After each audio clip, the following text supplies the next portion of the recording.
So I keep coming back to, I keep exploring what in my mind is this deeply productive tension between Nietzsche, Marx, and Buddha. And one area where I feel there's an interesting contrast, interesting, productive, and stimulating contrast between Marx and Buddha is actually in the question of age and perhaps wisdom.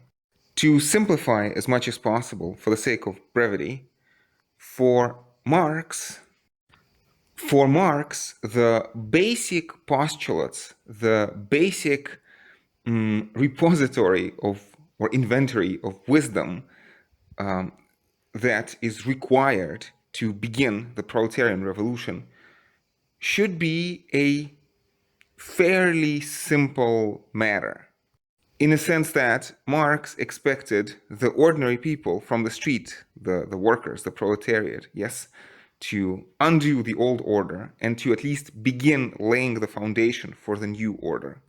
And this is not to say that Marxism is supposed to be easy or straightforward, but it cannot be so hard that the mass of the people would be completely unable to understand it without investing years of life into it. So let's say I've been engaged with Marx for, well, approximately since 2004, so close to 20 years now. And I have been teaching Marx since 2011. And in this sense, to the extent that I have engaged with Marxism in good faith, it's unthinkable, it's impossible within the Marxist framework to say that I, Alex, I do not understand Marx enough to, let's say, make some kind of policy recommendation on the basis of my understanding of Marxism. And without making any kind of special claims for myself, but still, I am a professional philosopher. If a professional philosopher who does this full time cannot understand somebody like Marx for 20 years, it seems to be a highly, highly unrealistic standard. So in terms of the classroom experience, I would say something like the following. If Marx's optimism in the Communist Manifesto, when younger Marx is writing in 1848, so if this optimism of the Communist Manifesto is to be warranted, it means that a strong first-year student should be able to understand the basic tenets of Marxism, let's say by the end of the year, right? It's like something like in 2 semesters. I would say, in my head, that seems to be a realistic interpretation, again, of early, young, optimistic Marx in the Communist Manifesto. And I mean, you could expand that and say, well, yeah, okay, 1 year is not enough. 1 year of study, perhaps we're talking about 2 or 3 years, but certainly, somebody with a bachelor's degree who has engaged with Marx throughout the 4 years of their studies should be able to have like a good grip on what Marxism is from the practical standpoint. And obviously, I've had students like this, especially in the international relations department. I've had students who have spent 4 years of their life. Like, I meet them in the fall semester of the first year, and up until the last year, they engage with Marx continuously and productively. And, in the context of other philosophers or other thinkers, other theories as well. But certainly they do engage in Marxism. And the fact that more than 150 years later, we still haven't had the communist revolution, I would say preliminarily suggests to me either of the two things. One is that perhaps Marx was kind of overestimated the simplicity of the task of undertaking a revolution, right? So basically, one thing that you can say is that Marx underestimated the difficulty, and so it actually takes more time to learn and to understand. And this, I think, perhaps could cast a doubt on the entire project. Kind of a pessimistic, esoteric reading of Marx, that yes, with proper understanding, revolution is possible. However, for a human mind, the correct understanding is too difficult to attain, especially against the background of capitalist counter-propaganda efforts. Or, alternatively, you could say that simply the circumstances are not right. That the understanding is not that hard, is not that deep. required for the revolution. However, some other conditions are not met. That's a whole separate discussion. There were Marxists, I think the one that we have in our textbooks is Bill Warren, who in the 1970s still said it's too early for communism because capitalism has not finished its quote-unquote, civilizatory mission, of which Marx speaks in the Communist Manifesto. It's a whole separate discussion I don't want to go into right now. Now, contrast this with the Buddhist approach. I have been engaged in Buddhism basically for the same amount of time that I have been engaged in Marxism. I would say approximately for the same amount of time and with the same amount of intensity. And yet, there's a stark contrast in my head because I feel I am a competent Marxist, at least, again, by the standards of young Marx. But I do not think I am a competent Buddhist, anything like that. So I'm happy to call myself a Marxist because I think that if I am not entitled to call myself a Marxist, then basically, in terms of the world population, basically nobody is. I've heard this joke, P2P. P2P meaning PhD to PhD. You understand, Marxism is not supposed to be a P2P, PhD to PhD enterprise. Marxism is supposed to be, this practical philosophy of practice, of praxis, which is available to the masses of the population.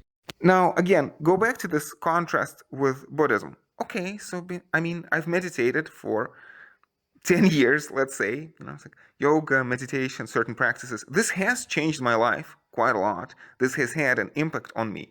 But I do not have anything like the impression that I have mastered even a beginner level understanding or appreciation of Buddhism. I feel that I am perfectly entitled to teach Marxism, but in this sense, I'm not sure I am entitled to teach Buddhism. And yes, the Buddha was somewhere between the age of 30 and 35. By the way, having had a family and a child. So anyway, Buddha was between the ages of 30 and 35, where he allegedly achieved enlightenment. So you could make the extreme argument that in the best of cases, a relatively young practitioner of Buddhism could achieve deep levels of insight. And of course, whereas the Buddha was starting from scratch, we already have a head start, right, with the help of thinkers like the Buddha himself. But still, to be very blunt about this, I would be very suspicious of a teacher of Buddhism who is, younger than 50 or perhaps younger than 40. To use this phrase in terms of known unknowns, I think I understand enough about Buddhism to understand how little I understand and to see how much work there is to be done in terms of reading and thinking, but much more importantly, in terms of psychological practice. And it's also interesting how in its Mahayana form, Buddhism, of course, is also a philosophy for the masses. And I've talked about how Marxism faces the challenge of capitalist anti-Marxist propaganda, but likewise, Buddhism faces the problem of what you call the veil of Maya, right? The karmic world is working against us. And in general, Buddhist cosmology tends to be quite pessimistic, that the world is not improving itself. I see there a certain beautiful parallel to the second law of thermodynamics. Again, in standard Buddhist cosmology, the world is gradually kind of decaying and degrading, and eventually the Dharma, the Buddhist Dharma, will be completely forgotten, and the entire world will actually be destroyed. And then, vaguely reminiscently of something like, cyclical cosmology of perhaps Penrose, yes, the world will be reborn again, and there will be a new Buddha, whom many Buddhists are eagerly awaiting. His name is Maitreya, or, you say his, of course, the Buddhas get, according to standard mythology, get born and reborn in both male and female bodies. But anyway, the name of this next Buddha is Maitreya. In the context which is closest to me, Japan, we call him Miroku Bosatsu, Miroku. At this point, I'm tempted to go into kind of a long musing on this contrasting visions, how in Marxism, I would imagine most Marxists expect good things from the future. It's an uphill struggle against capitalism, but still, there is this expectation of a future beautiful, much freer communist society. Whereas in Buddhism, there's an expectation of decay.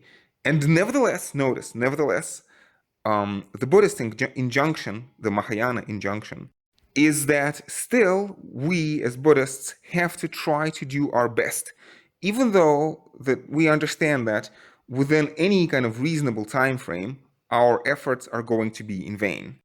Though ultimately, again, on the standard Mahayana account, throughout the eons, throughout the different cycles of destruction and recreation of the world, eventually all sentient beings of the universe shall be saved. Or perhaps, to put it better, all sentient beings of the universe shall attain enlightenment and thereby attain nirvana. But I feel it's a story best left for another day.